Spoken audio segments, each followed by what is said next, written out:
Good afternoon, ladies and gentlemen, and welcome to a live broadcast of WBFR Playhouse on the Air. We thank you for coming out on this December afternoon, and you'll be glad you did when you hear the story that we have for you today. It's an old favorite, It's a Wonderful Life.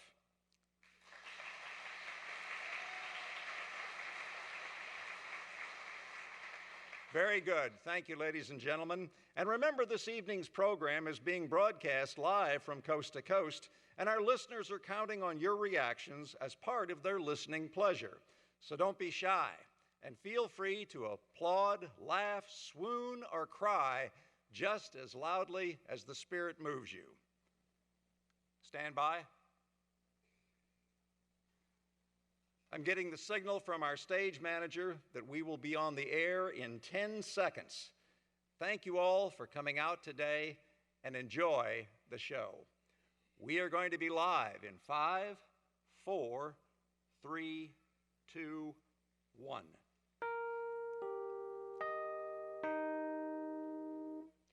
WBFR in New York City. This is WBFR Playhouse on the Air.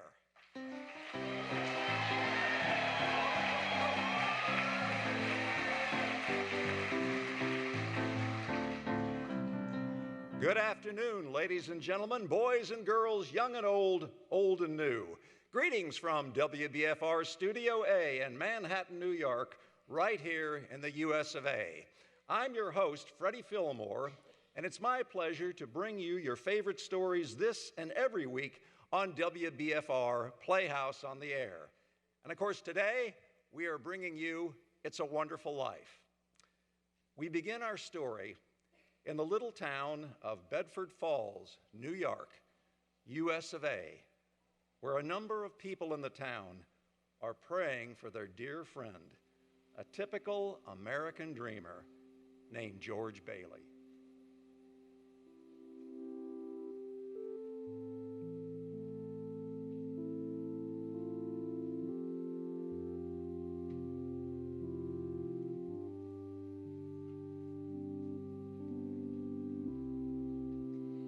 Dear God, please look over my husband, George. George is a good boy. You know that. My son has always gone out of his way to give others a hand, and now it's him who needs the help. Help my big brother, George. He's done so much for all of us. More for me than I can remember. I remember all the times he would stay late after work and not ask for a cent. The world needs more like George Bailey. He never thinks about himself. I wouldn't have a roof over my head if it wasn't for him. If it wasn't for him, I would have given up long ago. All I think about is myself. I must have taken the last cent he had. He had no sense of business, that George Bailey, just like his father. None of the Baileys were ever businessmen. It's his own fault if he wasn't prepared for times like these. Times like these, I think it's all my fault. Help George. Help him. I'm the one that's putting him through all this. Something's the matter with Daddy. Should we pray for him, Mommy? Yes, Suzu, pray. Pray very hard.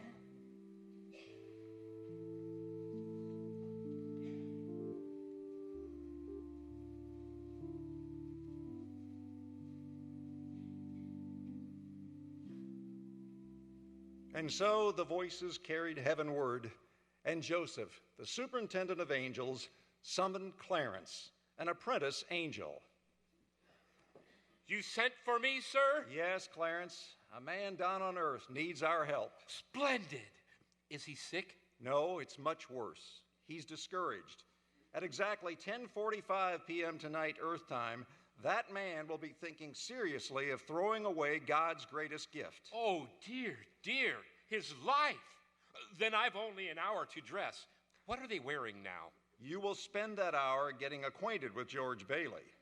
Sir, if I should accomplish this mission, I mean, might I perhaps win my wings? I've been waiting over 200 years now, and people are beginning to talk. What's that book you've got there? The Adventures of Tom Sawyer, sir. I was reading it when you sent for me. Oh, it's a fine book. Excellent.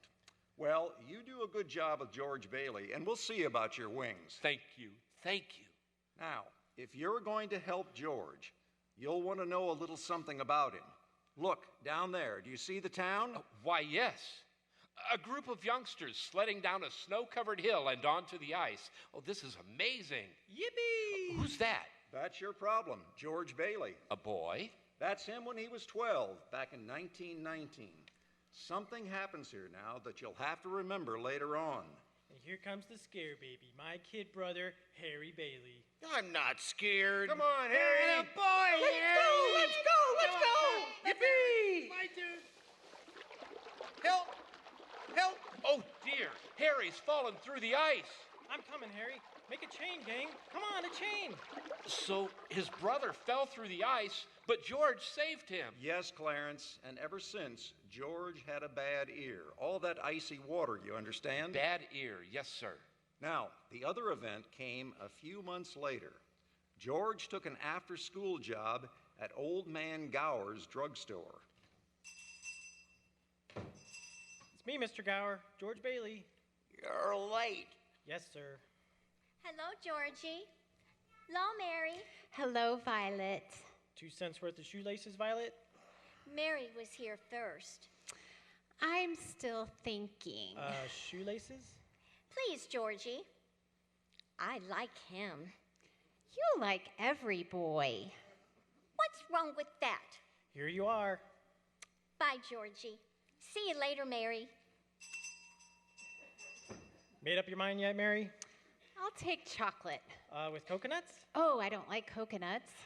You don't like coconuts? Say, brainless, don't you know where coconuts come from? Look here, from Tahiti, Fiji Islands, the Coral Sea. Say, what's that you've got there? A new magazine. I've never seen that before. Oh, of course you've never. Only us explorers can get it. I've been nominated for membership in the National Geographic Society. Now let me get your ice cream. Is this the ear you can't hear out of? Oh, George Bailey, I'll love you till the day I die. You know, I'm going out exploring someday. You watch. And I'm going to have a couple harems, maybe 3 or 4 wives. Just wait and see. George. Yes, sir. You're not paid to be a canary. Yes, sir. Goodbye, George. Goodbye, Mary.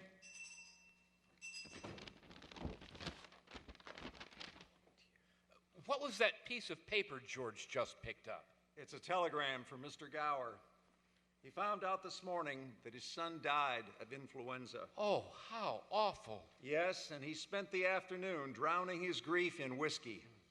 Mr. Gower, do you need something, anything? No. Is there anything I could do back here? No. I'll get them, sir. Never mind that. Just take those capsules over to Mrs. Blaine. Yes, sir. They have diphtheria there, haven't they, sir? Well, is it a charge, sir? Yeah. Yes, a charge. Mr. Gower, I think that... I get going. Yes, Mr. Gower. But I got a question, Mr. Gower. What is it? That bottle you used, you put something wrong in those capsules. Who do you think you're talking to? Oh, you're hurting my sore ear. Did you hear what I said? Get out. Mr. Gower, you don't know what you're doing. You put something wrong on those capsules.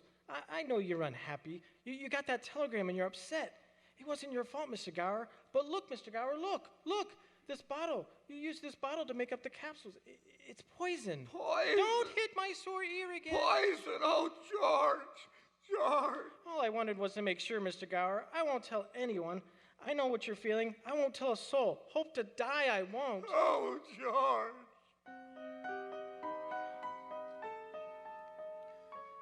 Did he ever tell anyone about those pills? Not a soul. Did he ever marry the girl?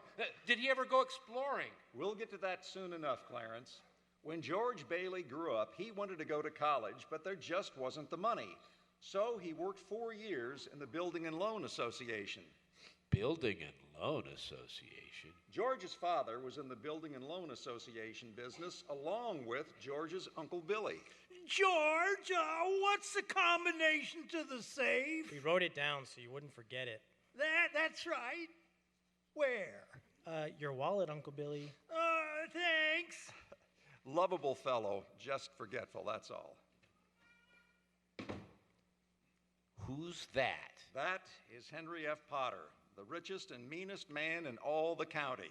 Peter Potter's here. Mr. Bailey, Mr. Bailey, Mr. Bailey, there is nothing quite so loathsome as a family business.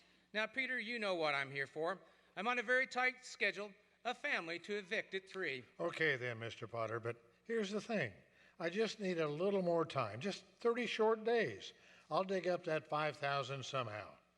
Have you put any real pressure on those people of yours to pay their mortgages? Times are hard, Potter. A lot of people are out of work. Then foreclose. I can't do that. These families have children. They're not my children. But they're somebody's children, Mr. Potter. Are you running a business or a charity ward? Well, all right. Not with my money. Mr. Potter, what makes you such a hard-skulled character? You have no family, no children. You can't begin to spend all the money you've got. So, I suppose I should give it to miserable failures like you and that idiot brother of yours to spend it for me? He is not a failure. You can't say that about my father. George. You're not. You're the biggest man in town.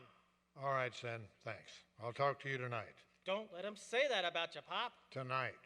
What kind of business are you running here? Good God.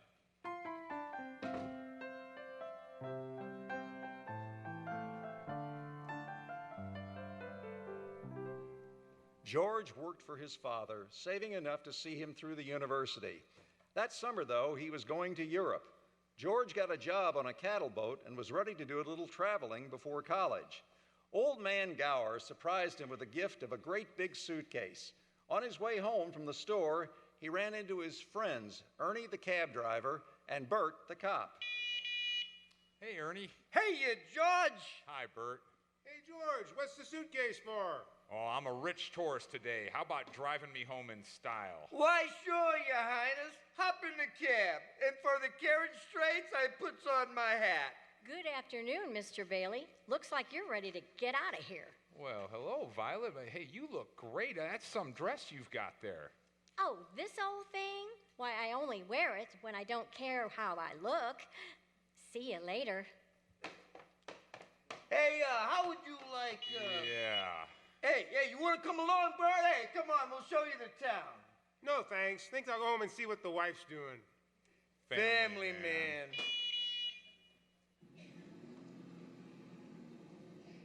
And so, George saved up money to go away to college. His bags were packed and he was all set to go. Oh, boy, oh, boy, oh, boy. It's hard to believe it's my last night in the old Bailey boarding house. We're sure going to miss you, George. Well, I'm going to miss you too, Pop. Hey, say, what's the matter? You look tired. Oh, I had another tussle with old Henry Potter today. Oh. I thought when we put him on the board of directors, he'd ease up on us. You know, I wonder what's eating that old money-grubbing buzzard anyway. He's a sick man, frustrated and sick. Sick in his mind, sick in his soul, if he has one. He hates everybody that has anything he can't have. Hates us mostly, I guess. Hey, George, can I borrow your tuxedo studs? Well, yeah, Harry, help yourself. Well, where are they? In your suitcase? Well, I'm not taking a tuxedo on this cattle boat, you know. Say, where'd you get that fine piece of luggage anyway? Oh, it's Mr. Gower. It's a going-away present. And one of these days, you're going to see that bag just covered in travel labels from Italy and Baghdad and... Hey, why don't you come to the dance tonight? What, and be bored to death? Well, you couldn't want a better death. Lots of pretty girls. Hey, I gotta run. I wish we could send Harry to college with you, George. Oh, no, Pop, we've got that all figured out. I mean, he'll work 4 years at the building and loan, and then he'll go. He's pretty young for that job. Well, he's no younger than I was. You were born older, George. I suppose you've decided what you're going to do when you get out of college? Well, it's what I've always talked about. I'm going to build things, plan modern cities, design new buildings, you know. Still after that first $1 million before you're 30? Nah, I'll settle for the first half in cash. Of course, it's just a hope, but Wouldn't you consider coming back to the building and loan? I know it's early, though, to talk about it. Oh, Pop, I just don't think I could face being cooped up the rest of my life in that shabby little office. Pop, I'm sorry. I didn't mean that last comment. It's just this business of nickels and dimes and spending your whole life trying to save 3 cents in a length of pipe. I go crazy. I want to do something big. I want to do something important. You know, son, I feel that in a small way we are doing something important, satisfying a fundamental urge. It's not too much for a man to want his own roof and walls and fireplace, and we're helping him get those things in our shabby little office. Oh, I know, Pop. And I wish I felt that. It's just I've been hoarding my pennies like a miser in order to. Well, half of my friends have already finished college. I feel like if I just didn't get away, I'd bust. Well, you're right, boy. This town's no place to live if you aren't willing to crawl to Potter. You get yourself an education and then get out of here. Oh, Pop, you want a shock. I think you're a great guy. But I think I will go on down to Main Street, though, being my last night in town and all. Thanks, and have a good time, son.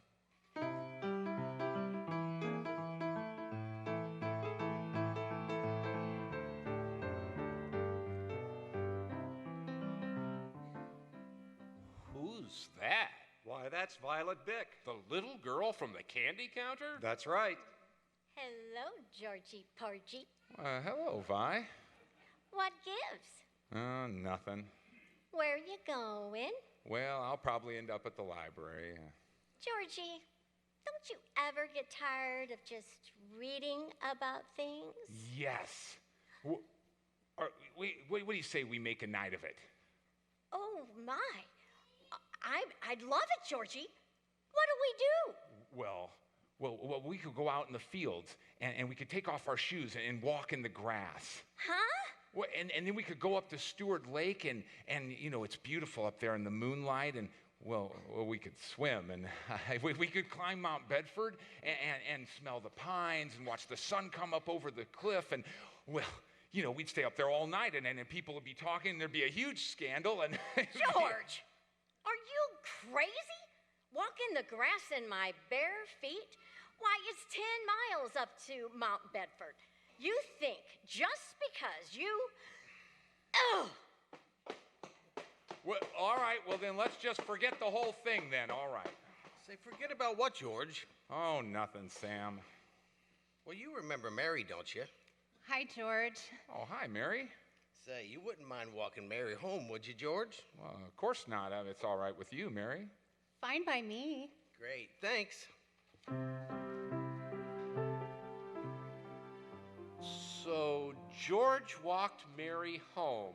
Is that important, Joseph? I'd say it is, because even though Mary lived only 4 blocks away, it took them 2 hours to get there. Buffalo gals, won't you come out tonight? Won't you come out tonight? Won't you come out tonight? Buffalo gals, won't you come out tonight? And dance by the light of the moon. Oh, hot dog, oh boy, just like an organ. Gee whiz. Beautiful. If it wasn't me talking, I'd say you're the prettiest girl in town. Well, why don't you say it? Well, maybe I will. Now, how old are you? 18. 18? Too young or too old? Oh, no, your age suits you. But, hey, look where we're at. Oh, it's the old Granville house. Yeah, hold on, I got to throw a rock here. Oh, no, don't, George. I love that old house. Well, now, don't you know about old abandoned houses like that? You got to make a wish and throw a rock. Oh, but George, it's such a lovely place. I wish I lived there. In there? Well, I wouldn't live in there if I was a ghost. Hold on, watch this. Hey, how about that? Not a bad shot, huh? Broke some glass. Oh, what do you wish, George? Well, not one wish, Mary, a whole hatful. I'm going to shake the dust of this crummy little town off my feet, and I'm going to see the world. Italy, Greece, the Parthenon, the Colosseum, and, well, then I'll come back here and go to college and see what they know, and then I'm going to build things. I'm going to build airstrips and skyscrapers 100 stories tall and bridges a mile. Wait, are you going to throw a rock? Hey, that's not too bad. Well, what did you wish for, Mary? Oh, no. If I told you, it wouldn't come true. Hey, Mary, what do you want, huh? Do you want the moon? You just say the word. Okay, the moon then. I'll take it. And then what? Then what? Well, then I'm going to throw a lasso around it, and I'll pull it down, and you can swallow it, and it'll dissolve, see? And the moonbeams will shoot out of your fingers and your toes and the tips of your hair. And wait, am I talking too much? Yes. Why don't you kiss her instead of talking her to death? Who's that?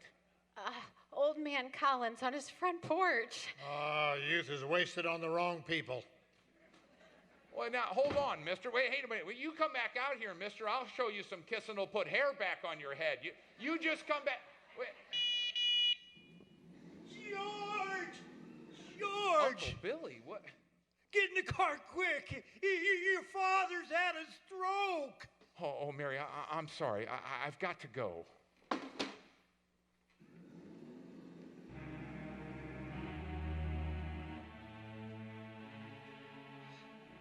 George's father died that night, Clarence. So, of course, George couldn't go to Europe. But that fall, just as he was ready to leave for college, the directors of the building and loan held a meeting.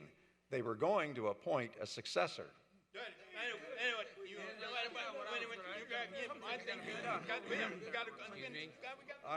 I want the board to know that George gave up his trip to Europe to help straighten things out here these past few months, and it was greatly appreciated.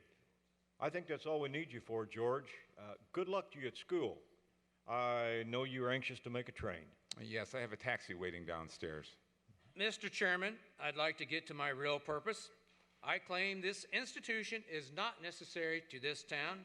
Therefore, Mr. Chairman, I make a motion to dissolve the building and loan and turn its assets and liabilities over to the receiver. It's too soon after Peter Bailey's death to discuss chloroforming the building and loan. It was his faith and devotion that are responsible for this organization. I'll go further than that. I'll say that to the public, Peter Bailey was the building and loan. Oh, that's fine coming from you, Potter. You're the one who drove him to his grave. Peter Bailey was not a businessman. That's what killed him. Oh, I don't mean any disrespect to him. God rest his soul. He was a man of high ideals, so-called, but ideals without common sense can ruin his town. What does that get us? A discontented, lazy rabble instead of a thrifty working class. And all because a few starry-eyed dreamers like Peter Bailey stir them up and fill their heads with a lot of impossible hooey. Now, I say that... Now, you just hold on there, Mr. Potter. Hold on now. Now, you're right when you say my father was no businessman. Now, I know that. Why he ever started this cheap penny ante building and loan, well, I'll never know. But neither you nor anybody else can say anything against his character. Why, in the 25 years since he and Uncle Billy started this thing, he never once thought of himself. Isn't that right, Uncle Billy? You know, and he didn't save enough for Harry to go to college, let alone me. But he did help a couple of people get out of your slums. And what's wrong with that, Mr. Potter? Well, you're all businessmen here. Doesn't that make them better citizens? Doesn't it make them better customers? Well, you know, what did you say a second ago? You said they had to wait and save before they could even think about having a new home. Wait for what? Until their kids grow up and leave them, until they're so old and broken down that they can't. Do you know how long it takes a working man to save $5,000? You just remember, Mr. Potter, that it's this rabble you're talking about that does most of the working and paying and living and dying in this community. Well, is it too much to ask that they would work and pay and live and die in a couple of decent rooms and a bath?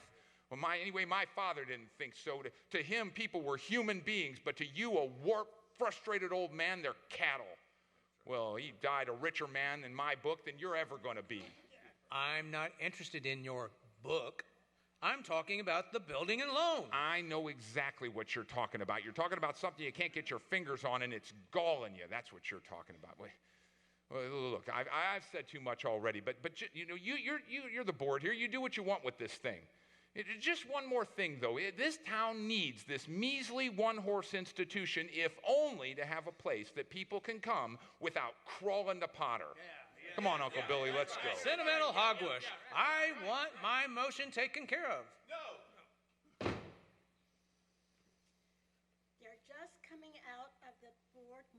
I'll have to call you back. What happened, George? All we heard was a lot of yelling. Boy, oh boy, Matilda, you should have heard George. Yeah, they're voting us down in there. Get out of here, George. You missed your boat trip. Do you want to miss college too? Don't worry about the board. They're going to put us out of business. So what? I can get another job. I'm only 55. You're 58.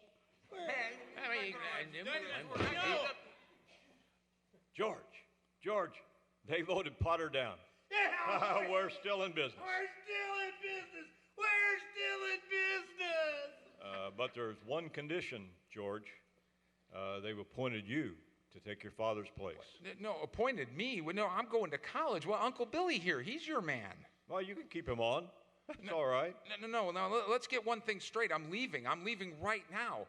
This is my last chance. But, George, you've got to take it. They'll vote with Potter otherwise.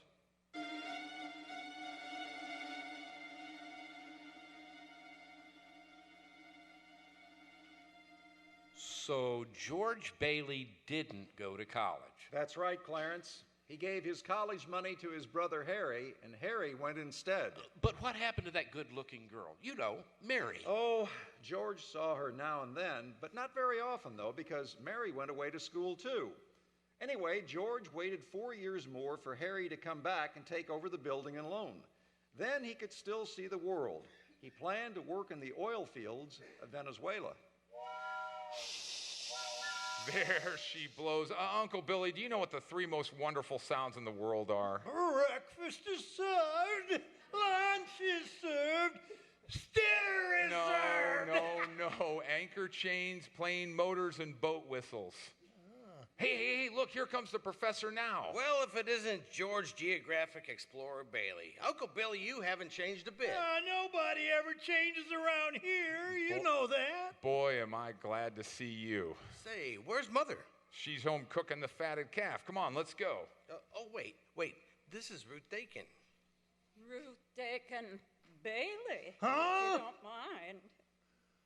Whoa. Well, I wired you that I had a surprise, and here she is. Meet the wife. Well, what do you know? Wife.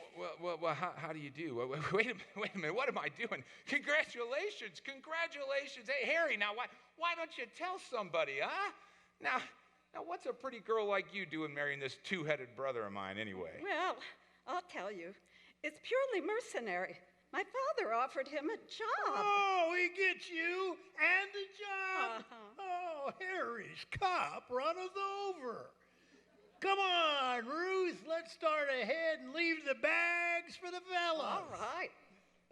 George, about that job, Ruth spoke out of turn. I never said I'd take it. Well, you've been holding the bag here for 4 years, and, well, I won't let you down. It's all right, Harry. It's all right.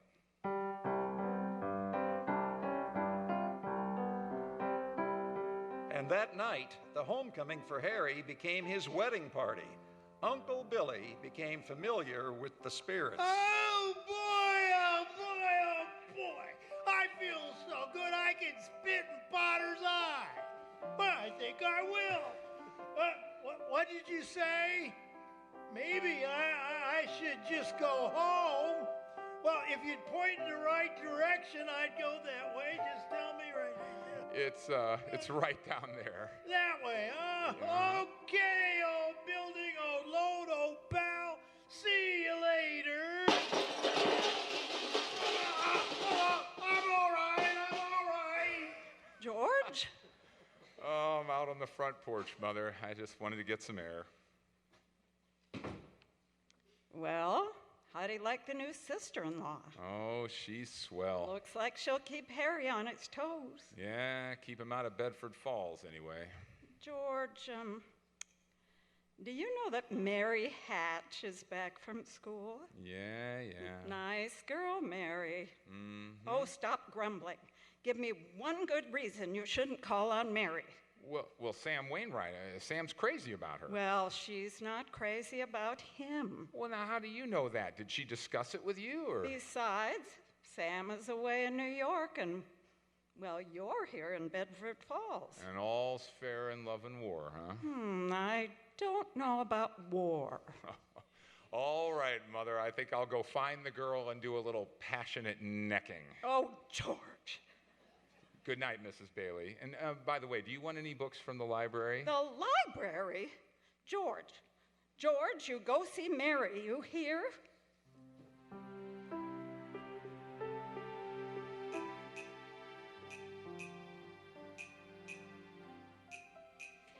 Hello, George. Oh, hi, Mary. I just happened to be passing by. Your mother just phoned and said you were on your way over to pay me a visit. My mother phoned you? Well, how did she know? Well...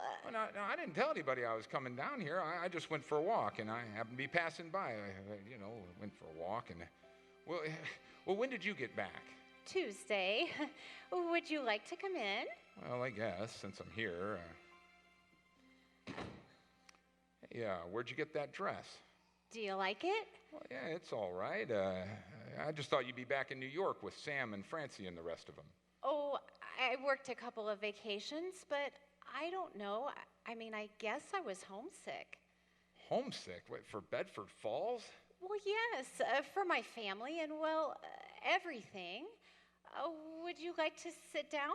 Well, I guess for a minute. But, I still can't understand how I didn't tell anybody I was coming down here, or...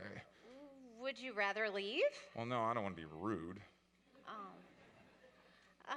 It was nice about Harry and Ruth, wasn't it? Oh, yeah, that's all right, I guess. Well, don't you like her? Well, of course I like her. She's a peach. Oh, so it's marriage in general that you're not so enthusiastic about. No, marriage is great for Harry and Sam and you.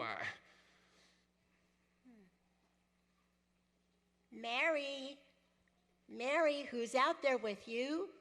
It's George Bailey, Mother. George Bailey? What's he want? I don't know. What do you want? Me? No, not a thing. I just came in to get warm. He's making violent love to me, Mother. Oh, you tell him to go right back home, and you come in the house. Sam Wainwright's supposed to call from New York tonight. What, now, listen, your mother needn't. I didn't come here for... Well, what did you come here for? I don't know. You tell me. Well, you're the one that's supposed to have all the answers. Why don't you tell me? Why don't you go home, then? That's exactly where I'm going. I don't know why I came here in the first place. Mary, it's Sam from New York. I'll get it. Hee-haw. Hello, Sam. How are you? Oh, great. Gee, it's good to hear your voice again. Oh, that's awfully sweet of you, Sam. There's an old friend of yours here, George Bailey. You mean old Mossback George? Oh, old Mossback George. Hee-haw, put him on.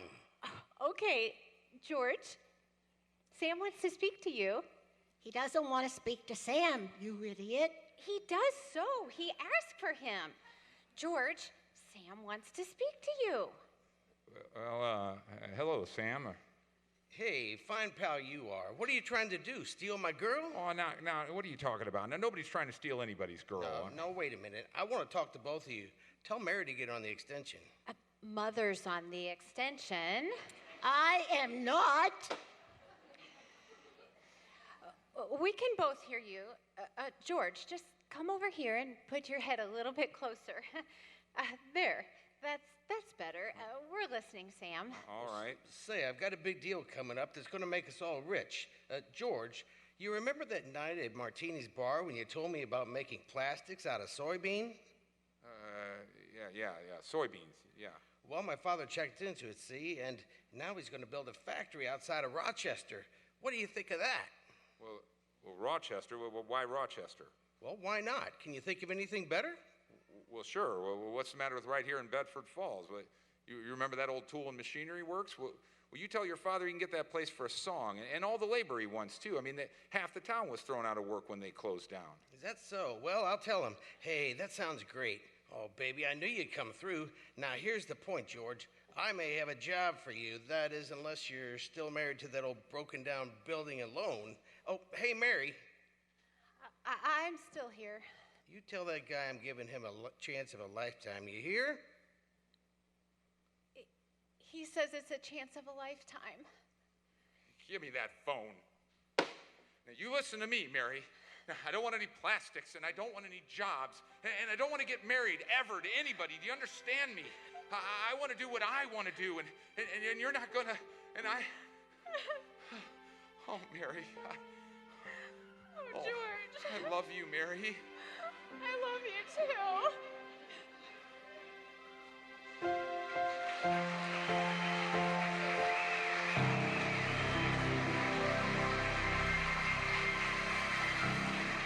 We will return to WBFR Playhouse on the Air's presentation of It's a Wonderful Life in just a few moments. But first, gentlemen, does your hair resemble a dried-out bird's nest full of dandruff flakes? Do you plaster your hair down like a cheap gigolo smelling to high heaven? When girls get a gander at the tip-top of your noggin, do they go, ew? Well, here's a friendly hint that may just help you out in the romance department. Starting tomorrow, why not try Bremel Hair Tonic? Yes, sirree, you'll be heading for success with Bremel groomed hair. A success with the gals and on the job. Bremel always keeps hair looking mighty attractive, always in place. A real sex appealer. Yes, it's Bremel Hair Tonic. Does lots more than keep your hair handsome looking.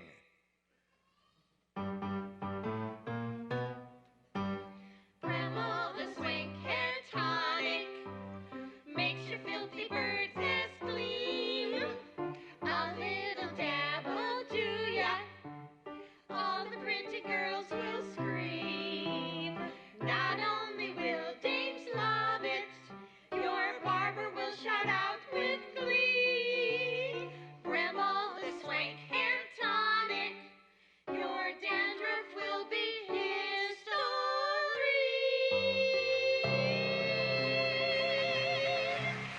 Buy some Bremel today. Your hair will thank you.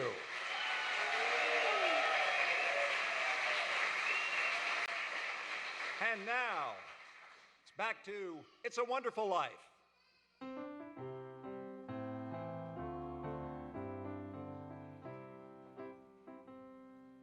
George and Mary were married, and following the wedding and reception, George's old pal Ernie, the cab driver, drove the happy couple to the train station.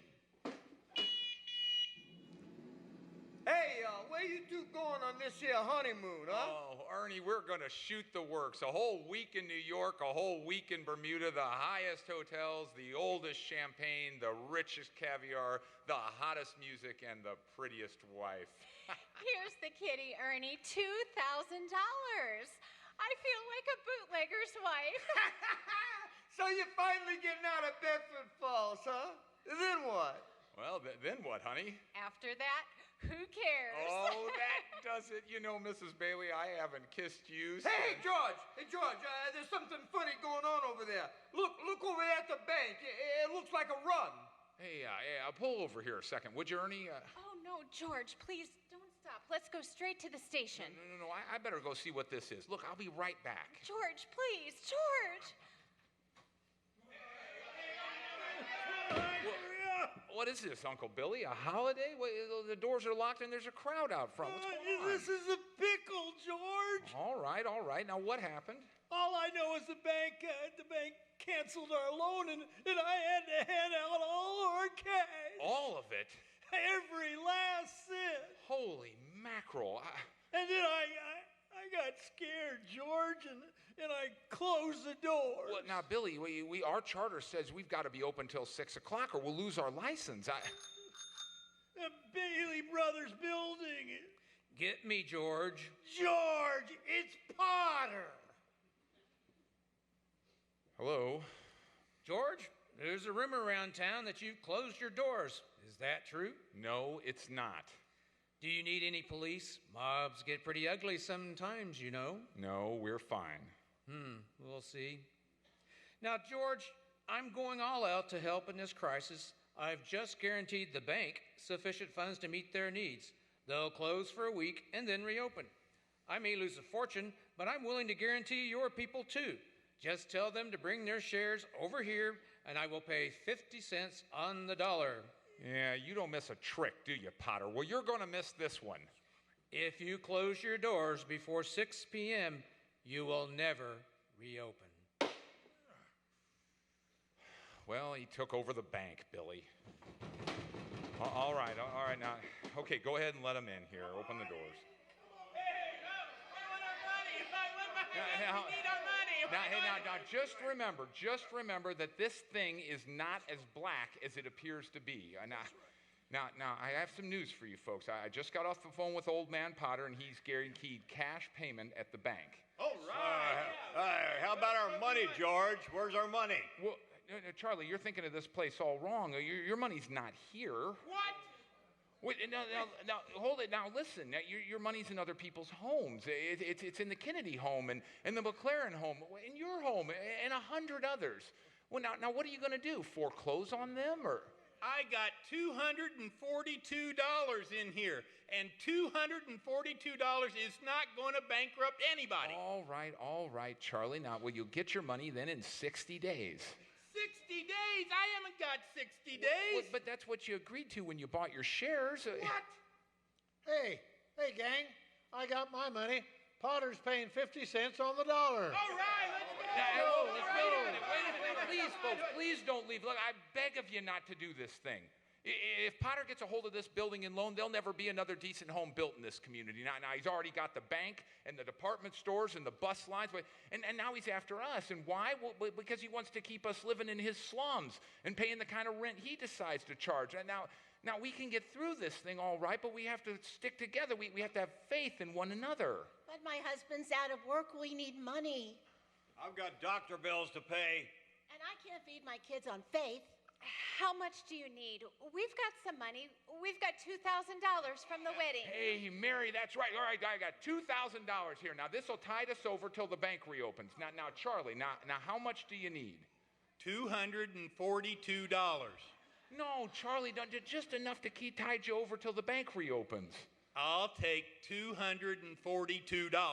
All right, Charlie. Okay, now, Uncle Billy, give him $242. Now, all right, Ed, now how much just to get by? $20, I suppose. Okay, now we're talking. Now, what about you, Mrs. Thompson?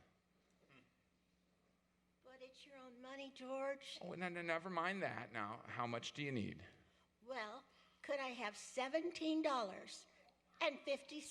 Oh, 17. Oh, bless your heart. Of course you can have it. Okay, all right. Now, Uncle Billy, give her $17.50. Oh, that's right. Now, you just pay that back when you can. Pay it back when you can, okay? Now, all right, who's next? Oh, yeah, wait. Look! The clock! Look! 5 seconds, 4 seconds, 3, 2, 1, 6 o'clock. Oh, we made it. Uncle Billy, lock that door. Oh, we're still in business, and we've even got $2 left. Bailey Brothers Building and Lawn. Just a minute. George, there's a call for you. Hey, wait a minute. Wait, look, would you get my wife on the phone? She's probably over at her mother's. Mrs. Bailey is on the phone. No. I don't want Mrs. Bailey. I want my wife. Oh, Mrs. Bailey. That is my wife. Okay. Wait, Mary, I'm so sorry, dear. Wait, what? What? Come home? What home? 320 Sycamore. Whose home is that? Oh, the Waldorf Hotel, huh?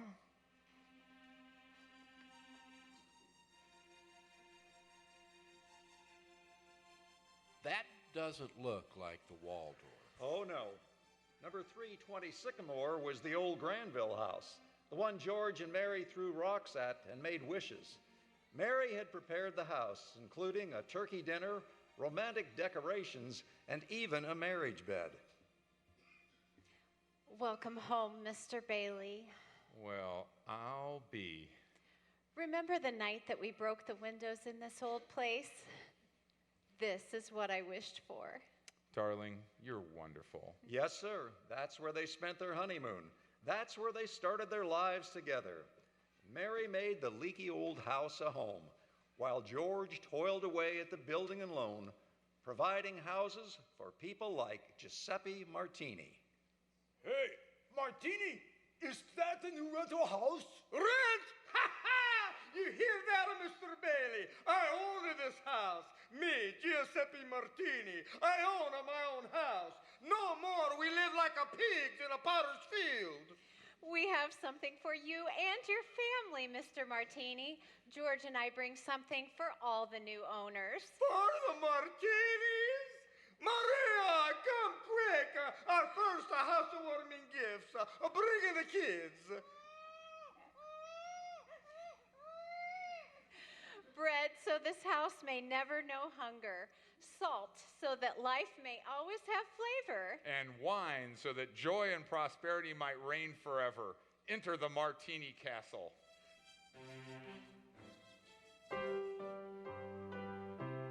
Bailey houses were popping up all over the place, mostly owned by people that used to live in Potter's Field, and Potter had had just about enough of that.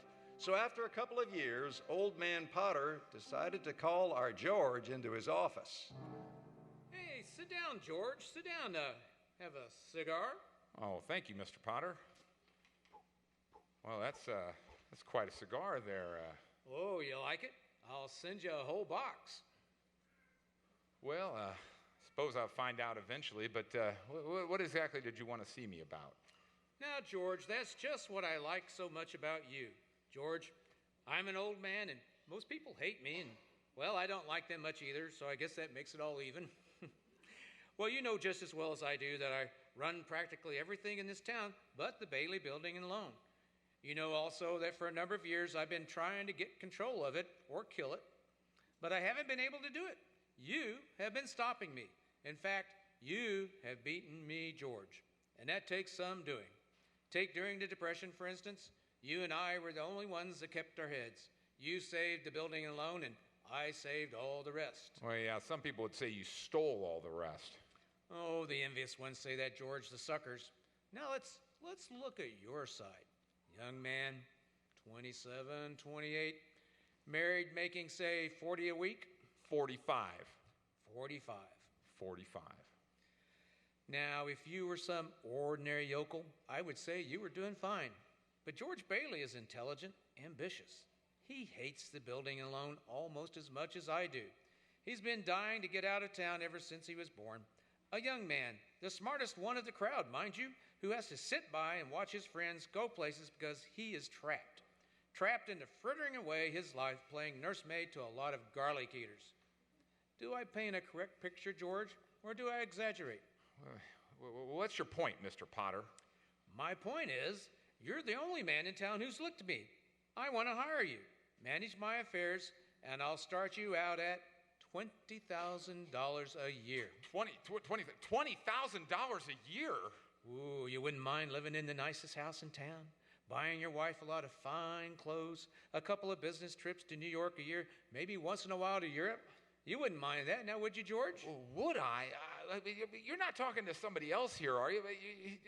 This is George Bailey. Remember me? George Bailey, the building and loan, remember? Oh, yes, George Bailey, whose ship has just come in, providing he has brains enough to climb aboard. Well, what about the building and loan? Oh, confound it, man. I'm offering you a 3-year contract at $20,000 a year. Is it a deal or isn't it? Well, Mr. Potter, I know I ought to jump at the chance, but I wonder if I might just have 24 hours to think it over. Oh, sure. You go home and talk to your wife. Yes, sir, I'd like that. In the meantime, I'll draw up the papers, and soon you will be managing my affairs. Wait, your affairs? Oh, no, doggone it, I don't need to talk to anybody. The answer's no. You sit here and you spin your little webs and you act like the whole world revolves around you and your money. Well, it doesn't, Mr. Potter. I'd say in the vast configuration of things, you're nothing but a scurvy little spider.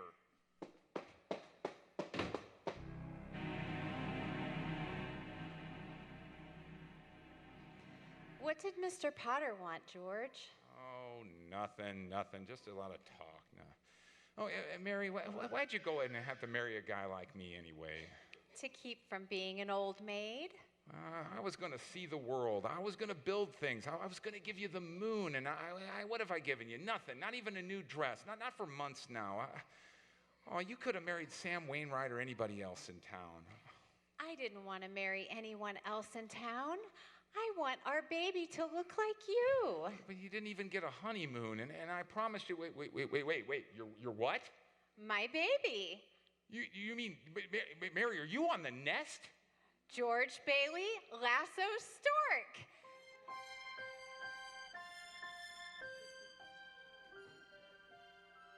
Well, Mary had her baby. A boy.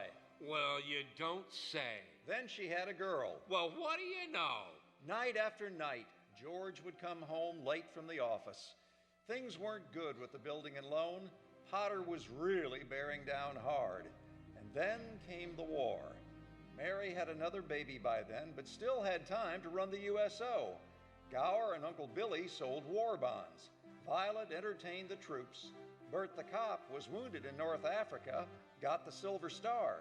Ernie, the taxi driver, parachuted into France. And Harry Bailey topped them all. A Navy flyer, he shot down 15 planes.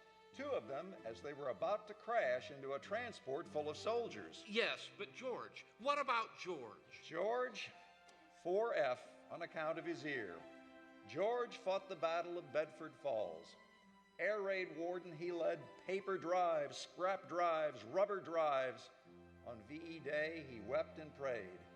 And on VJ Day, he wept and prayed again. We're getting pretty close to today, aren't we, sir? Yes, Clarence. You know now almost everything you have to know about George Bailey, except what happened that finds him down there at this very moment wanting to die. Well, sir, well? Well, today's the day before Christmas, and Billy is at the bank to make a deposit when he runs into Old Man Potter. Well, Mr. Henry F. Potter, come to the bank to deposit some more of your loot, huh? Yeah, sure, you old fool. How do you like the news in the paper, Mr. Potter? Harry Bailey wins Congressional Medal of Honor.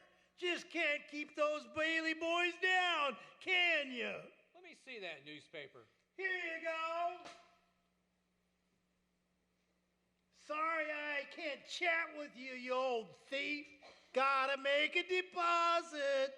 Good morning, Mr. Bailey. Well, good morning, Hortense. Here you are. Deposit slip, bank book, and a very Merry Christmas to you. Well, you too, Mr. Bailey. Say, you've forgotten something. Oh, what's that? You? What? Well, you want to make a deposit. Well, certainly. Well, it's customary to bring the money with you. It's gone. Where'd I put it? Where'd I put the money? A terrible thing, Clarence, terrible. Uncle Billy couldn't find the money because the envelope with the $8,000 was folded up in that newspaper he gave to Old Man Potter. At the same time as Billy started looking for the deposit, Violet came to visit George at the building and loan. Oh, hello, Vi. Suppose you're getting things set up at the house tonight for the big party? Oh, well, you know you're invited. Now what's wrong? You see right through me, don't you? How much do you need? I hate doing this to you, George, but I won't be asking for any more after this. Well, now what are you going to do? Rob a bank, Vi, or? I'm going to Manhattan. Manhattan? Well, what's in Manhattan? Why, everything's in Manhattan. A new start, at least. Well, that's an awful big step, Vi. Well, what's wrong with making a new start right here in Bedford Falls? Well, I'll be. Never thought I'd hear that from you, George Bailey. I thought you hated this place. Oh, I did, but I mean, this town has a charm all its own. You should give tours, maybe. Oh, well, I'm just thinking of you, Violet. I mean, Manhattan's a big place to take on your own. Well, I've made a decision. There's a midnight train tonight, and I plan to be on it. Well, it takes a lot of character to leave your hometown and start all over again. So here's some dough. No, George, don't. Well, now, what are you going to do, Vi? You going to hawk those furs or that hat? Are you going to walk to New York? You know, they charge for renting Meals the same in New York as they do here in Bedford Falls. Yeah, sure. Now, listen, this is a loan. That's my business, building and loan. Besides, you'll get a job. Now, good luck to you, Vi. I'm glad I know you, George Bailey. Well, say hello to New York for me. Merry Christmas, George.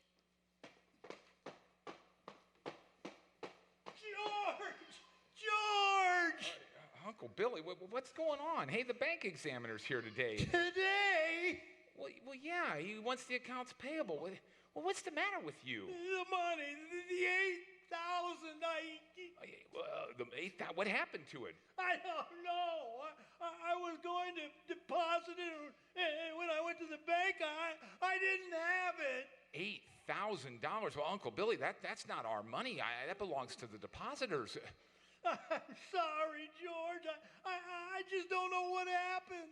Well, the first step here is we're going to look in your left coat pocket. Now, that's where I told you to put it when you left this morning. I'm no good to you, George. I'm no good. Now, listen, we're just going to retrace your steps. Come on, we'll leave no stone unturned. Let's go here.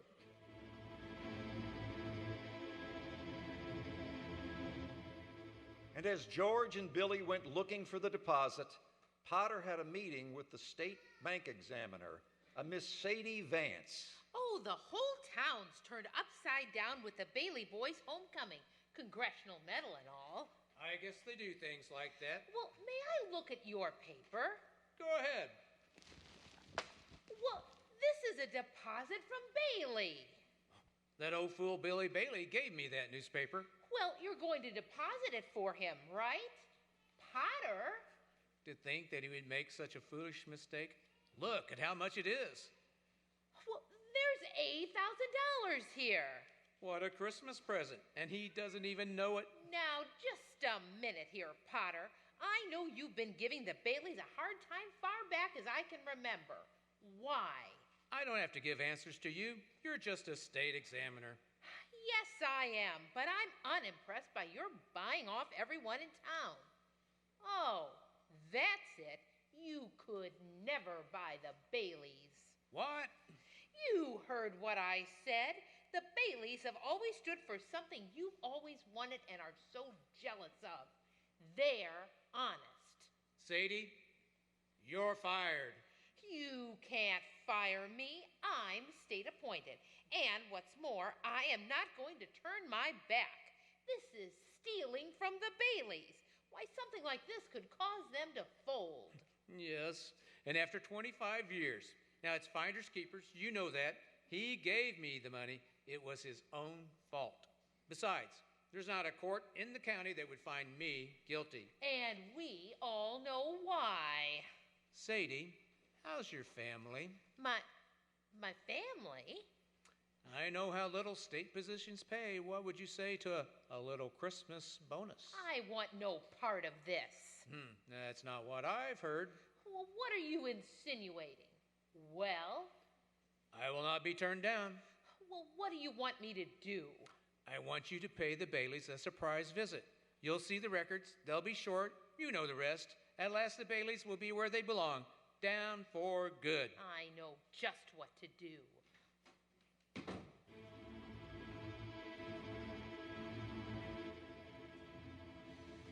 And did you put the money in your pocket? Yeah, maybe.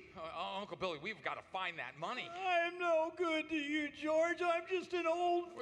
What about a secret hiding place somewhere here in the house? I've gone all through the whole house, even in the rooms that I have locked ever since I lost your Aunt Laura. Uncle Billy, listen to me. Think. I can't think anymore, George. Where's that money there, you silly, stupid old fool? Do you know what this means? It means bankruptcy and scandal and prison. One of us is going to jail, and it is not going to be me.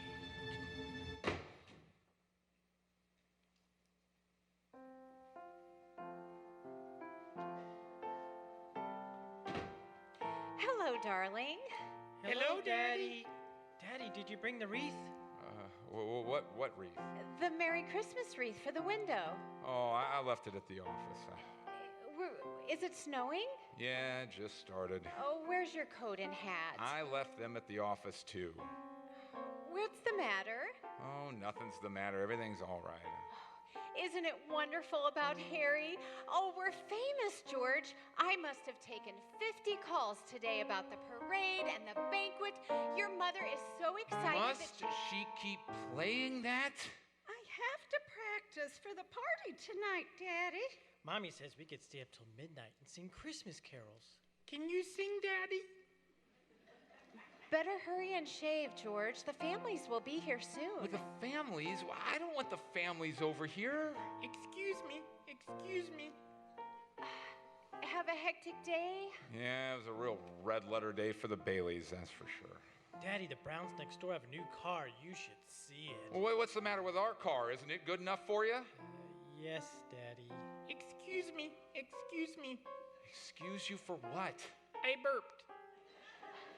All right, darling, you're excused. Now go on upstairs and see what little Zuzu wants. Well, wait, what's the matter with Zuzu? Oh, she caught a cold. She caught it coming home from school. They gave her a flower for a prize, and she tucked it into her coat, but didn't button up her coat. Well, wait, does she have a sore throat, or? Oh, well, the doctor says it's nothing serious. The doctor was here? Well, I called him right away. What is it, a temperature or something? She has just a teensy one. Oh, it's this old house. It's a wonder we don't all have pneumonia, the drafty old barn. It's like living in a refrigerator. Why do we have to live here anyway? Why do we have to stay around this crummy, measly old town? George, what's wrong? Wrong? Everything's wrong. Wait, you call this a happy family? Why do we have to have all these kids anyway? Daddy, how do you spell frankincense? I don't know. Ask your mother. Where are you going? I'm going up to see Zuzu.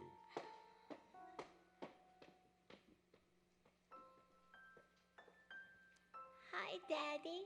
Well, now, what happened to you? I want a flower. Oh, and wait, now, where do you think you're going? Want to give my flower a drink. Well, you give it to Daddy, and I'll give the flower a drink. Look, Daddy.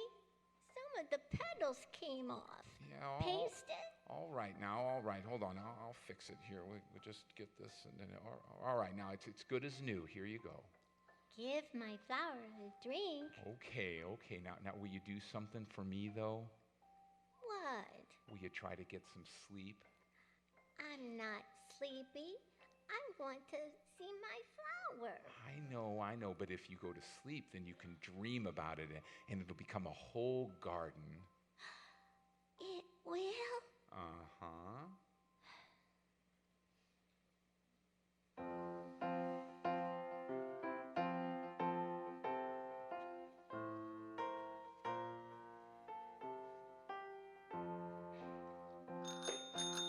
Telephone. I'll get it. Hello. Yes, this is Mrs. Bailey. Oh, thank you, Mrs. Welch. The doctor says that she'll be out of bed in time for Christmas dinner. Is that Zuzu's teacher? Yes. Yeah, well, let me speak with her. Hello, Mrs. Welch? Yeah, this is George Bailey. Yeah, what kind of teacher are you anyway? What do you mean sending her home like that, half naked? George! Wait, is this the sort of thing we pay taxes for so that teachers like you silly, stupid, careless people can send our kids home without any clothes on? Oh, that's stupid. Hello, Mrs. Welch? I want to apologize. She's not here. She hang up. Yeah, I'll hang her up. Now, who do you think you are? Oh, wait, who's this? Oh, Mr. Welch. Oh, that's great, Mr. Welch. Yeah, I'll give you a chance to tell you what I really think of your wife. George! Now, you just let me handle this now. Oh, is that right? Okay, well, anytime you think you're man enough, you just... Wait, hello? Wait. Daddy, how do you spell hallelujah? What do I look like, a dictionary? Janie, you just play that silly tune over and over. Now, haven't you? Stop it! Stop it! George, what are you doing? Mary, I'm sorry. Janie, I'm sorry. I owe you an apology. You go ahead and practice. Pete, I owe you an apology too. Now, what was it you wanted to know? Nothing, Daddy. Well, what's the matter with everybody? I told you to practice, Janie. Now go on and play. Play. Oh, Daddy. George, why must you torture the children? Why don't you just... Mary,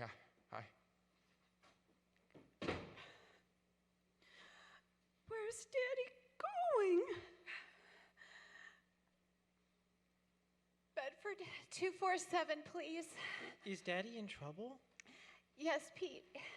Shall I pray for him? Yes, Janie. Pray very hard. Me too. You too, Tommy. Hello, Uncle Billy.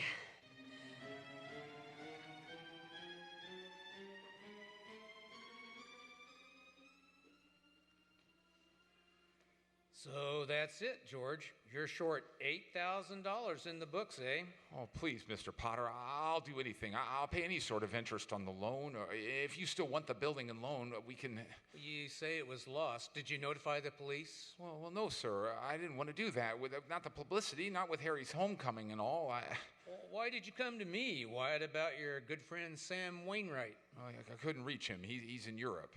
What kind of security would I have, George? What collateral? Well, I have some life insurance, a $15,000 policy. Well, how much is your equity in it? $500. And you want $8,000? Look at you. You used to be so cocky. You were going to go out and conquer the world. You once called me a warped, frustrated old man. What are you but a warped, frustrated young man crawling in here on your hands and knees for help? No securities, no stocks, no bonds. You're worth more dead than you are alive. Why don't you go to the riffraff you love so much and ask them for help? Oh, Mr. Potter, please, I'll do anything. My wife, my kids. You know what I'm going to do for you. As a stockholder of the building and loan, I'm calling the state examiner to get a warrant for your arrest. Operator, get me the state bank examiner. Yes, this is Potter. Misappropriation of funds, manipulation. Hey, Mr. Potter, you can't. They'll arrest me. Go on and run. You can't hide in a little town like this. Merry Christmas, George.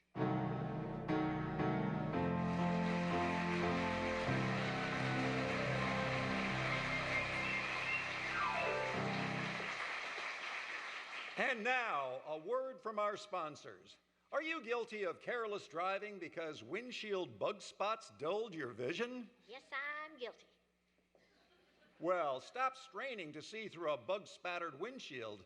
Duck's Toilet Cake gets the squashed bugs off quickly, easily, yes, even when the sun has baked them into the glass. Remember, you need clear vision as well as good brakes to avoid accidents. You'll find Duck's Toilet Cake leaves the glass polished so crystal clear, you'll hardly know it's there. Oh, and I feel so much safer after I clean my windshield with Duck's Toilet Cake. It leaves no dangerous oily film to pick up dust and make night driving difficult. Duck's Toilet Cake, the soap of 100 uses.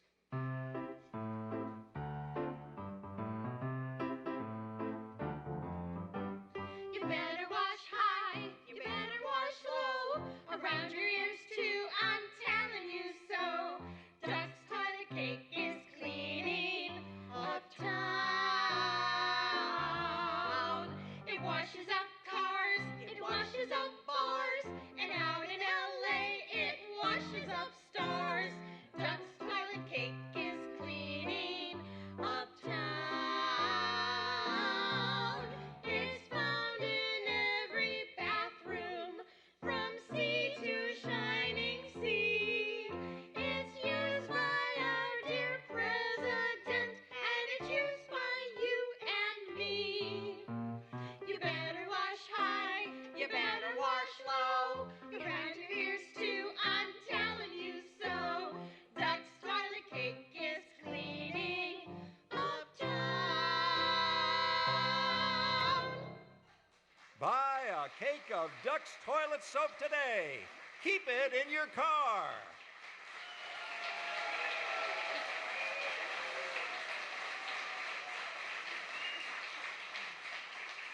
And now, the dramatic conclusion of It's a Wonderful Life.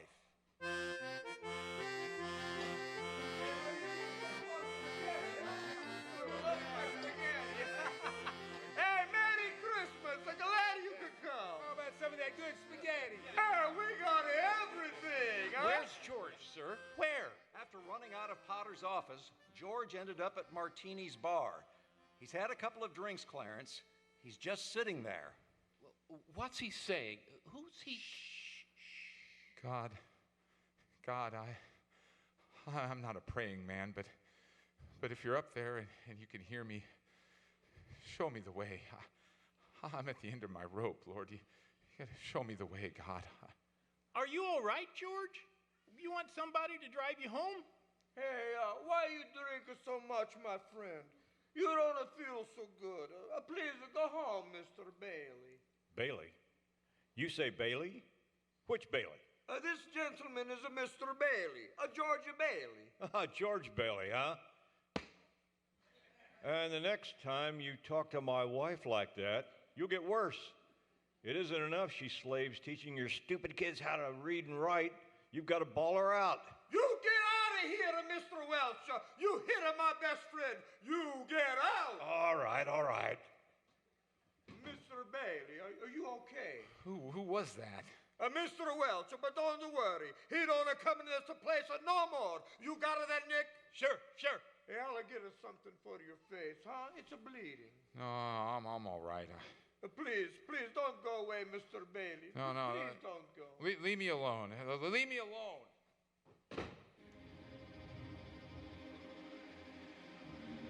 George is headed to the bridge now, Clarence. Can you see him? He looks like he's going to jump. It's time, Clarence. Excuse me. You there. Have you got the time? No, my watch is dead. Thanks just the same. Help me! I can't swim! Well, hold it, mister. I'm coming. Hold on. What in the Sam Hill you two doing out there? This storm's not fit for man or beast. Now, get out of that water.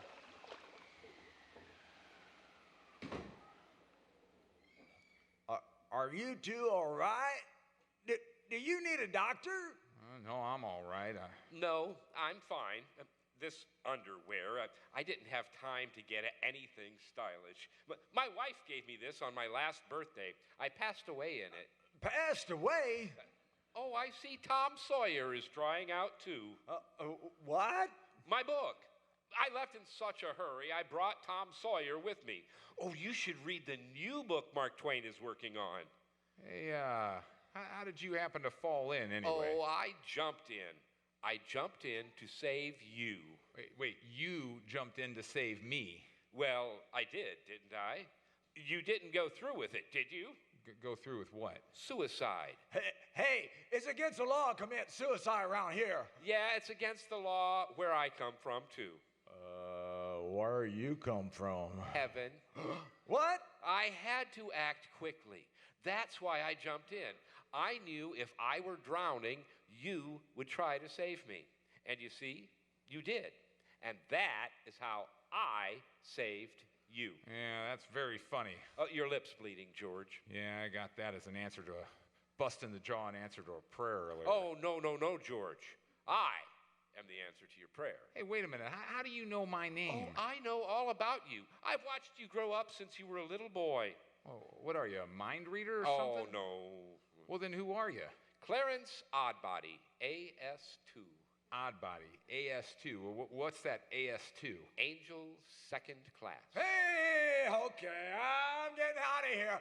I don't know if you two need a doctor, but I do. Cheerio, my good man. Hey, now, why'd you want to save me anyway? Because I am your guardian angel. Oh, well, I wouldn't be a bit surprised.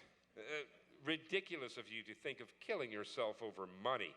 $8,000. Well, now, see, it's just things like that. Well, how did you know that? I told you, I am your guardian angel. I know everything about you. Well, you look like about the kind of guardian angel I'd get. You're sort of a fallen angel, aren't you? Well, what happened to your wings? Well, I haven't got my wings yet. Oh. That's why I'm an angel second class. Okay, yeah, I see. But you can help me earn them, George, by letting me help you. Yeah? Well, you wouldn't happen to have about $8,000 on you, would you? Oh, no. We don't use money in heaven. Oh, yeah, I forgot. Well, it comes in pretty handy down here, bub. Oh, tut. I found that out a little late. I'm worth more dead than alive. Now, look, you mustn't say things like that. Now, I won't get my wings with that attitude. You just don't know all that you've done. Why, if it hadn't been for you... Yeah, if it hadn't been for me, everybody'd be a lot better off. My wife, my kids, my friends. Oh, this isn't going to be easy. I don't know. They'd be better off I'd just never born. What did you say? I said I wish I'd never been born. George, that's wonderful. Wonderful? The idea you just gave me. Well, you've got your wish. You've never been born.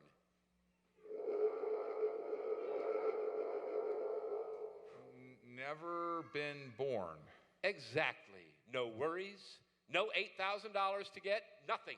You simply don't exist. Hey, wait a minute now. Here, this is my trick ear. Wait, say something again in that ear. You don't have a bad ear anymore. Don't you see? You're not the George Bailey you think you are. You're you're nobody. Isn't that the doggonedest thing? Your lips stopped bleeding too, George.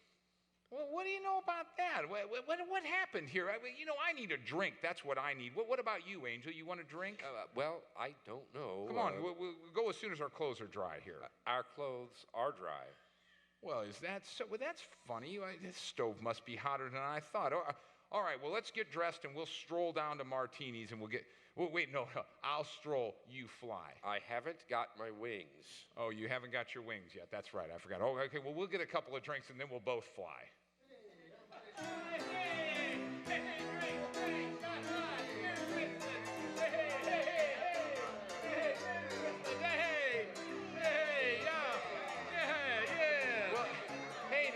There's a place to sit right over here. Let's get a seat right there. Here. Oh, hey, Nick, how's it going? Now, Clarence, this is the best bar in Bedford Falls. Welcome. Bedford Falls? Don't you mean Pottersville? Pottersville? Hey, where's Martini? Look, I'm the boss. You want a drink or don't you? All right, okay, a double bourbon, all right, and quick, huh? Okay. What's yours, bub? I was just thinking of mulled wine. Huh? Heavy on the cinnamon, light on the cloves. Off with you, my lad, and lively now. Hey, look, mister, we serve hard drinks here for men that want to get drunk fast. We don't need any characters around here. Give the joint atmosphere. Now, come on, Nick. Yeah, you just give him the same thing I ordered. He's all right. 2 double bourbons. You know, what is with this place? Everything's changed. Hey, drink, yay! All of Bedford Falls has changed. You're having your wish, George. You've never been born. Oh, there will be lots of things you've never seen before. Oh, somebody's just made it. Made what? Every time you hear a bell ring, it means that some angel has just gotten his wings. What did you say? Hey, look, Clarence, I don't think we ought to be talking about angels around Don't here. they believe in angels? Well, yeah, sure they believe in them, but it's just... Well, then why should people be surprised when they see one? Huh? Listen, Nick, he just never grew up, all right? Hey, Clarence, how old are you anyway? 293 next May. That does it. Out, you two pixies. Through the door, out the window, I don't care, out. Hey, wait a minute, Nick, where's Martini? Would you tell him that I... Stop asking about Martini. He ain't here. Well. Look who crawled out from under whatever hole he's been hiding in.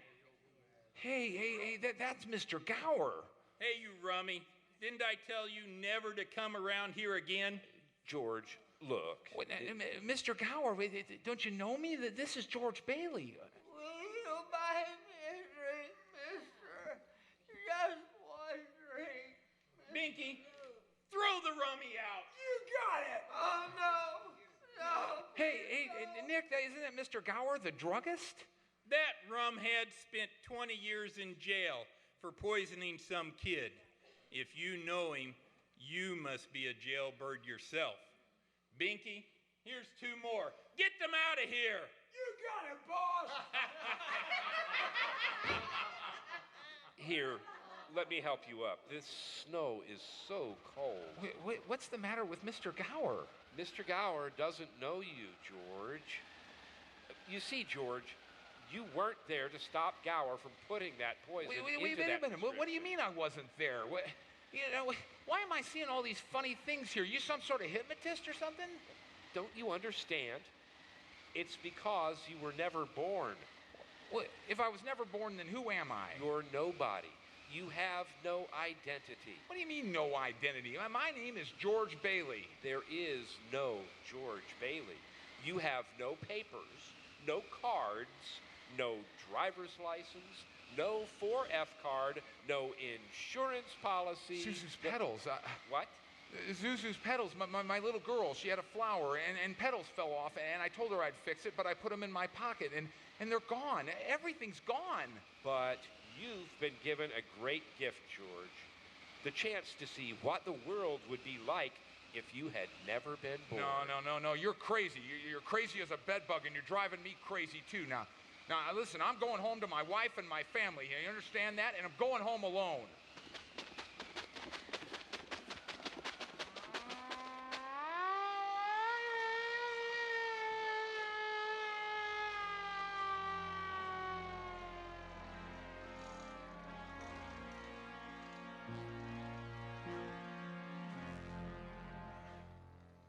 You know the drill. Hands behind your back, sister. Keep your hands off me. Why don't you bust somebody else for a change? Hey, officer, where'd the building and loan go? The building and what? The Bailey Building and Loan. It was right up there. They went out of business years ago. Now all that's left is this burlesque house. Not so fast, copper. I know Potter. Hey, Violet. Wait. That's just Violet Bick. Oh, I know. Believe me, I know. But I know that girl. Who doesn't? Now, get out of our way. Hey, taxi. Hey, Ernie. Oh, I'm so glad you're here, Ernie. Would you take me home, would you? I'm going off my nut or something. Yeah, where do you live? Oh, now, doggone it, Ernie. Don't you start that stuff. Well, you know exactly where I live. 320 Sycamore. Now, come on, step on it. Let's go. Okay. 320 Sycamore? Yeah. Come on, hurry up. Zuzu's sick. All right. Now, look here, Ernie. Now, straighten me out here. I got some bad liquor or something. Now, you're Ernie Bishop, and you live in Bailey Park with your wife and your kid. Now, that's right, isn't it? Hey, you seen my wife? Well, seen your wife? I've been over to your house 100 times. Look, Bud, hey, what's the idea? I live in a shack in Potter's Field, and my wife ran away 3 years ago and took the kid. And I ain't never seen you before in my life. Okay. Just step on it. Just get me home.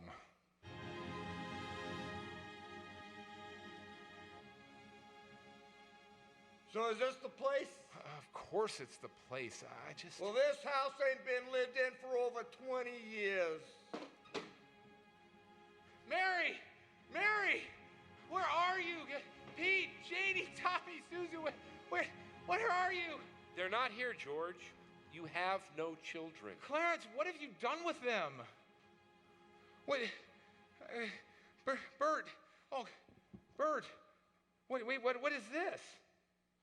All right, put up your hands. Well, Bert, thanks heavens you're here.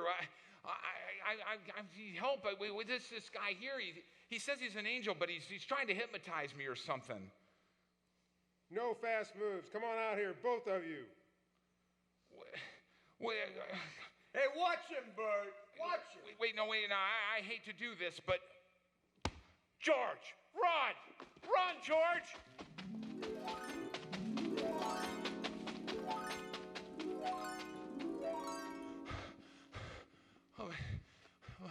Ma, Bailey's boarding house.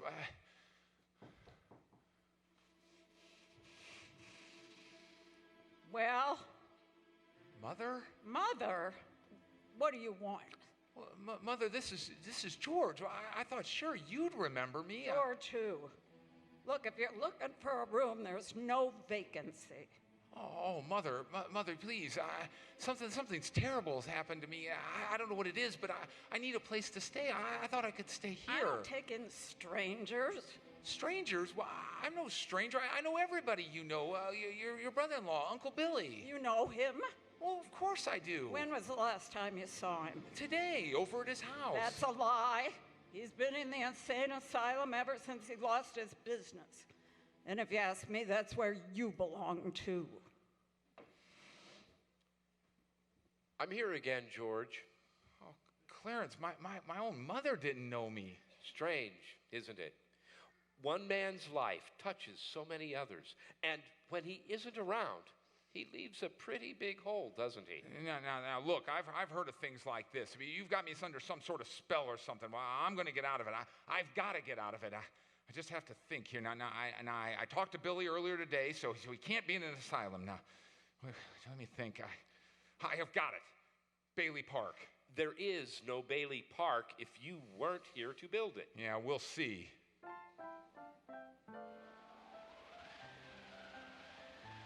This is Bailey Park? People live here? Pretty grim.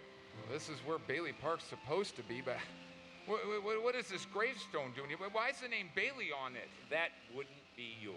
Well, that's my father's name here, but what's this other name? Well, why is Harry's name on this gravestone? Your brother broke through the ice and drowned at the age of 9. No, that's a lie. Now, Harry Bailey went to war. He got the Congressional Medal of Honor. He saved the lives of every man on that transport. Every man on that transport died. Harry wasn't there to save them because you weren't there to save Harry. You see, George, you've really had a wonderful life.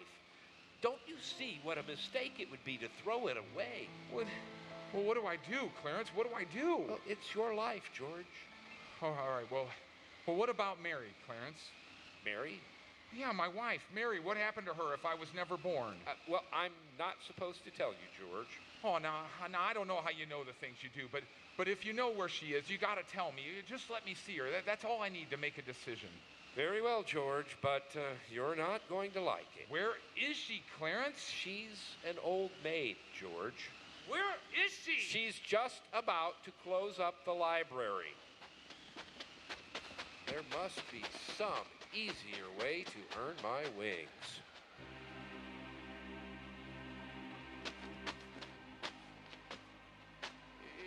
Is the library closed?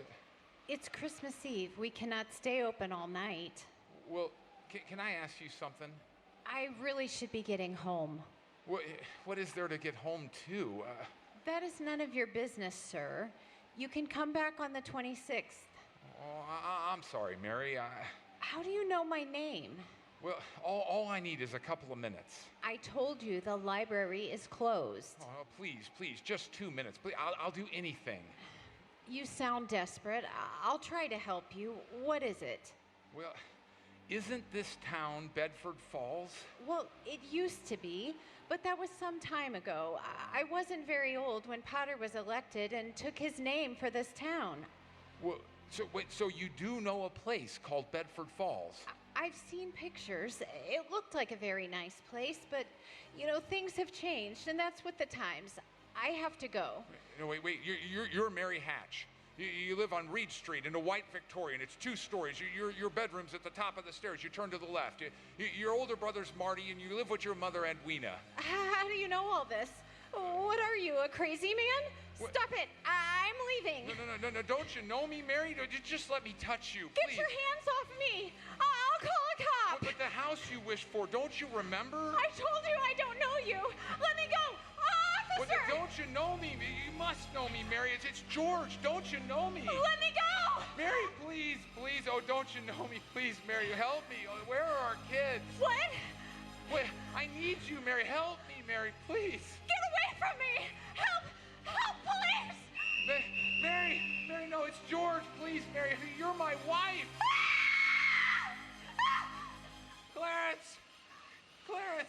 Clarence, where are you? Oh, you got to help me, Clarence. Help me, please. You got to get me back. Get me back to my wife and my kids. I don't care what happens to me. Just get me back. Clarence, please help me. Oh, I want to live again. I want to live again. Oh, God, please let me live again. George, is that you, George? Wait, no. You just get back, Bert. Get back and get out of here. I'll hit you again. What the Sam Hill are you yelling for, George? Now, come on. Wait, George? Bert, do you know me? Know you? I've been looking all over town for you. Where you been? Oh, Bert, I'm alive again, Bert. You sure are all right. Hey, your mouth's bleeding. It is? Hey, my mouth's bleeding, Bert. Oh, look at all the blood coming out of there. Oh, wait. Zuzu's pedals. What do you know about that? A Merry Christmas, Bert. Well, Merry Christmas. Get in the car. I'll drive you home. Oh, you will? Oh, that's great. Just open the siren all the way up. Merry Christmas, Bedford Falls. Merry Christmas, you beautiful old building in Lone. Merry Christmas, Mr. Potter. Yippee!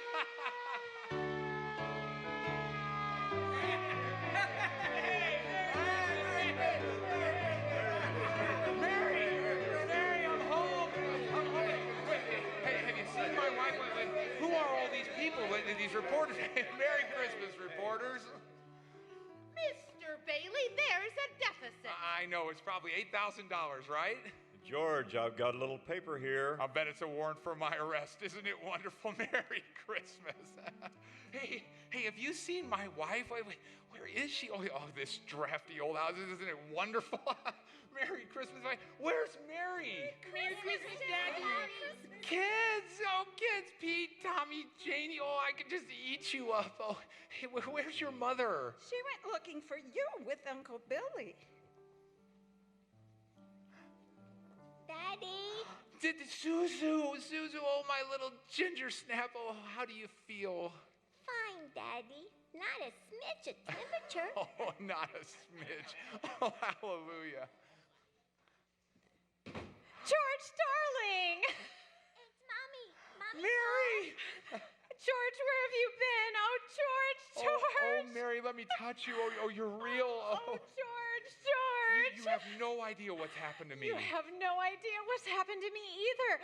Come on, George, quick, they're on their way. Wait, who's on their way? The police department, the FBI, the National Guard? Mary, I'm alive again. Come on in here, George. Now you stand right over here, right by the tree, and don't move.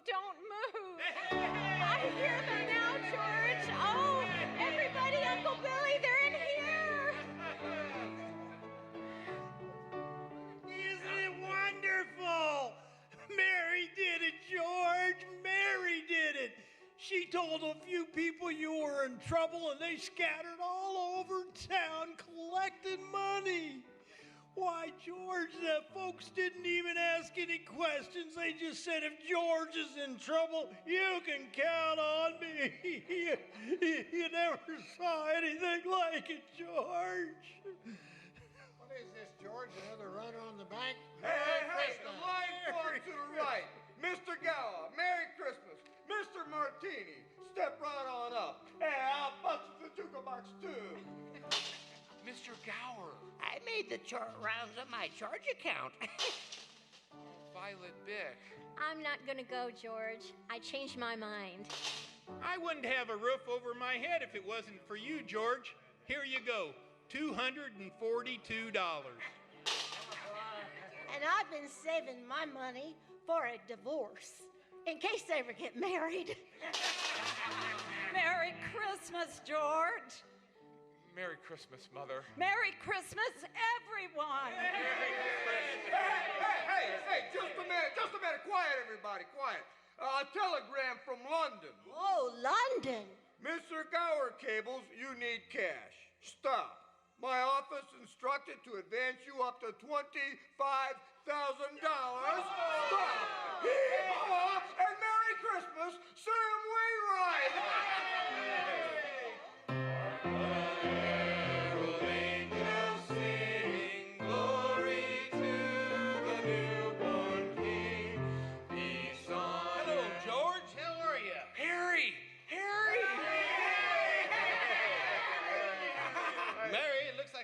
Too late. Mary, I I got him here from the airport as quickly as I could. The fool flew all the way here in a blizzard. Harry, how about your banquet in Washington? Oh, I left right in the middle of it as soon as I got Mary's telegram. How about some wine? Great idea. A toast to my big brother George, the richest man in town.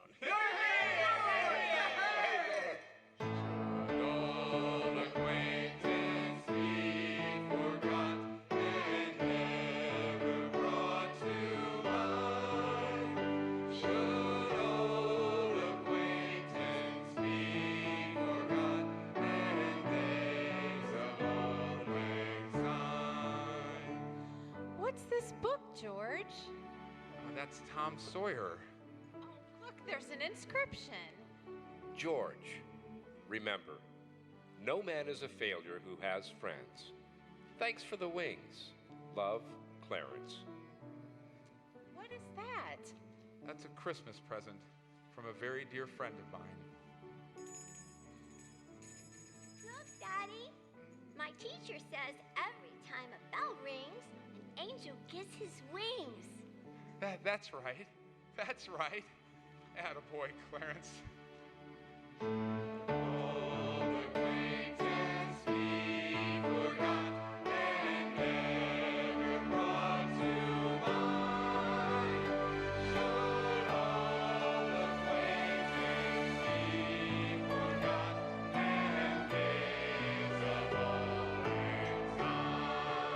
This has been WBFR Playhouse on the Air's presentation of It's a Wonderful Life. The WBFR Playhouse is brought to you this and every week by Bremel Hair Tonic and Duck's Toilet Cake. Please stay tuned for a program of popular holiday music. This is Freddie Fillmore signing off for WBFR in New York City and wishing you and yours a very Merry Christmas. Good night.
Wonderful job, everyone. Thank you so much. Have a seat just a moment. What a hope-filled story. I think my favorite part, the greatest hope that I have is to think, when George was right there at the end of his rope, at his lowest of lows, God sent from heaven Clarence to save him. And the scriptures tell us that when all of humanity was at its lowest, at just the right time, God sent Jesus to die for us when we were yet sinners. That is the gospel in a nutshell, the good news of Jesus Christ, that Christmas really is the forecast of. And so I want to just encourage you, wherever you might find yourself, at the top of your rope or at the bottom of your rope, that God sees you, God knows your name, and cares about you. And I love the last line that Clarence, the inscription that he wrote, no man is a failure who has friends. No person is a failure who has friends. And if you find yourself in a place where you don't even feel you have friends you can turn to for encouragement or support, I just want to extend an invitation to find friends here in this church. We don't do things like this just for fun, although it was great fun. Great fun. We do them to bless you and to let you know that there are people who love you and care about you, and to extend the love of Christ to you, to be your friend even. So I would just love to pray for you and wherever you find yourself tonight. Lord, I thank you for this wonderful performance, for the gifts of everyone who shared out of the great love that they have and a desire to extend hope to others. And if there's anyone here tonight who feels hopeless, God, I pray that you would even use tonight as a reminder, as a message that you see us, you care for us, and you have gone to all lengths, even at just the right time, sending Jesus to die for us while we were far from you. So, Lord, we thank you for that hope that you give us in this time of year when we can remember and reflect on the fact that you loved us so much that you came to earth to save us. And we thank you for that and pray your blessing over everyone here tonight, on the cast and the crew. We thank you again for them, and pray that as we leave this place, our hearts would be filled with the hope of Christ. In Jesus' name we pray.